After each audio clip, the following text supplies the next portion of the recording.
Diqqat savolini o'qiyman. 19,2 gramm ekvivalentli metall va uning karbonati xlor kislota eritmasi bilan ishlov berilganda 33,6 litr gazlar aralashmasi hosil bo'ldi.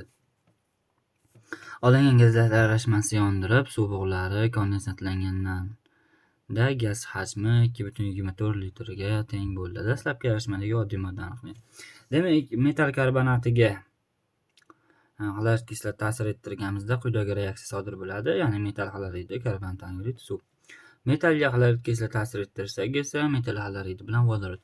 Ana endi bu yerda e'tibor berishimiz kerak bo'lgan narsa, gazlar aralashmasi 33,6 litr edi, ya'ni karbonat angidrid bilan vodorodning birgalikdagi hajmi 3,36 litr edi.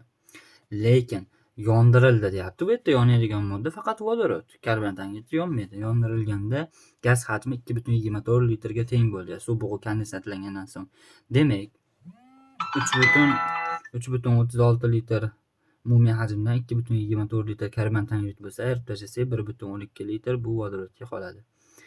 Demak, X metalni massasini X deb olsak, X plus 60 gramm metall karbonatidan 22,4 litr karbonat angidrid hosil bo'ldi. 2,24ligidan qanchasak 0,1 X plus 6 gramm metall karbonatining massasi bu.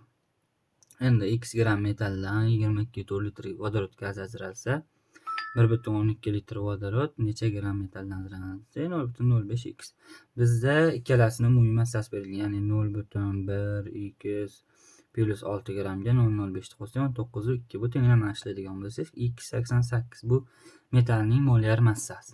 Ana endi o'rniga qo'yamiz. 0,1 ko'paygan 88 plus 6. Demak, 14,8 gramm bu metal karbonati. 88 0,5 ga ko'paytirsak, 4,4 gramm bu metalning massasi. Endi bizda aytayaptiki, dastlabki aralashmadagi oddiy moddaning massasi shuni aniqlang deyapti.